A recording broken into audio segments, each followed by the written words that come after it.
Every day we go out, do what we have to do to earn a living.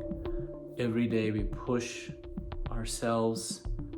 We connect with individuals who are either nice or completely crazy, right?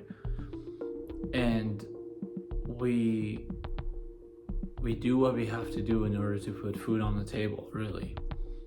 That is our day-to-day struggle. That is the grind. It's the hustle.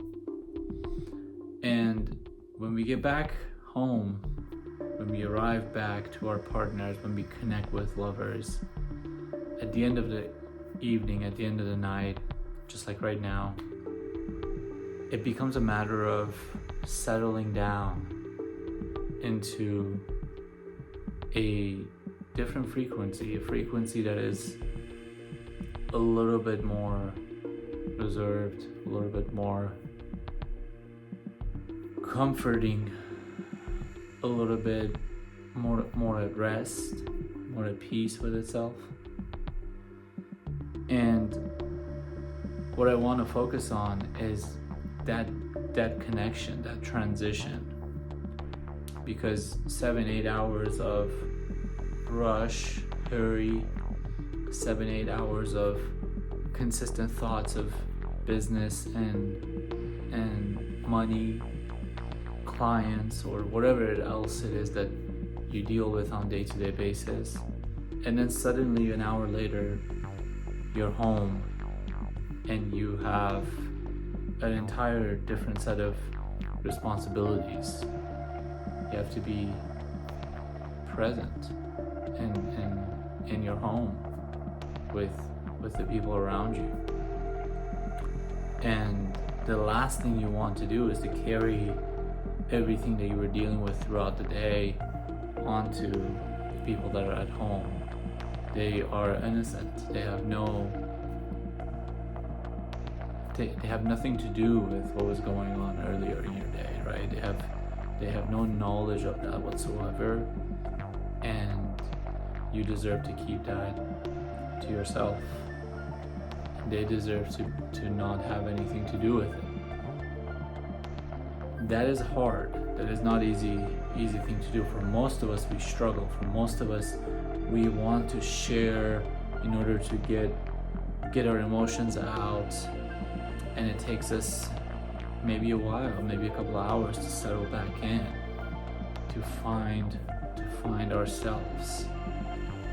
Now, the sooner we can do that, the sooner we can finish the day of work and just get on with it and enjoy our lives. So, what are the steps that we can take in order to reach that a little bit faster? Meditation, of course, is the thing that everybody talks about these days. Sure, that is present, right? Maybe a nice hot shower is an important part of it for myself, just to wash the day away. But there are other things. There is value for doing something for you in between that transition. You know, you are serving your work and your business all day, and then now you're home, and maybe there's other people around that you want to be respectful of and be present with. In that transition, there's value of something for yourself. This could be a workout, if an evening workout is a thing. This could be practicing music, if you have devoted yourself to at least one instrument. But to do something for ourselves, right? To take a moment and do something for ourselves as quickly as maybe even 20 minutes. We have a need within us that is to serve ourselves. We have a need for self-love. And not many talk about that, unfortunately, these days. It's exceptional. It's such a profound part of our existence, right? For women, they're constantly giving and giving. For men, they give and give in a similar way, but not quite the exact identical way. We tend to forget about our emotions, right? Women might do a little bit more in the self-care world, a little bit more in the sharing world as far as emotions go, and men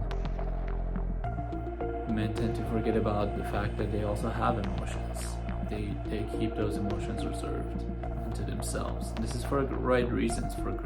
However, it could lead to a bit of a conflict in the moment of transitioning from work to life and life back to work. So, what is your way of washing the day off? What do you have to do in order to recuperate back your energy, get yourself back to where you belong, feel centered again, in order to be able to enjoy the day, or whatever is left of the day, enjoy the night? There is no right or wrong answer. But what's really maybe the most important thing is that too often we find ourselves at dinner tables, and what is going on up here is only a continuation essentially of the day. And we cannot find a moment to actually be here in the now, be present. We struggle with that. And if we're by ourselves and we're distracting our minds and watching something and eating dinner, that's a different topic. That is a moment of creating purposeful distraction for us. But imagine a life where you're sitting and having dinner and there's no one but you and another person or two other people, and this is a moment to socialize. This is a moment to connect. This is a moment to get to know these individuals. If you already know them, catch up with them on what the day was about for them, right? And it's about asking questions.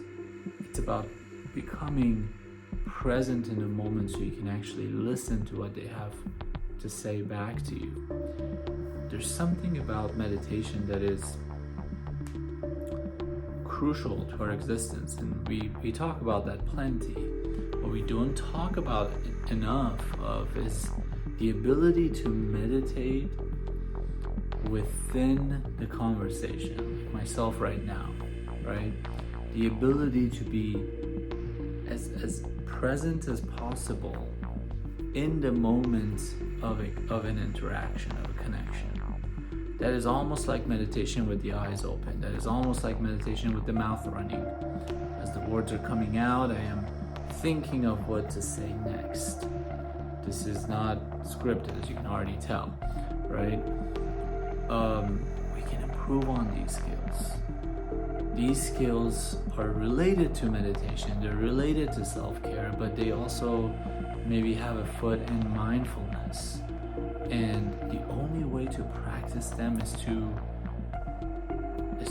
do them. is to practice the thing.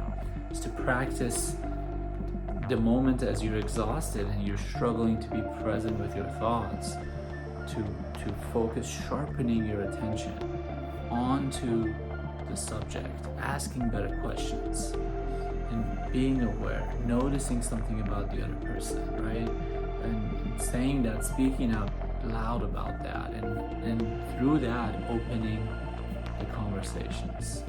And the goal ultimately is to be able to leave the crazy, chaotic work, maybe find yourself at a restaurant or at home and have the dinner of your life, and lots of laughter, lots of fun and true joy, without having to reflect back constantly on how the previous 8 hours were tough work. Thank you all as always.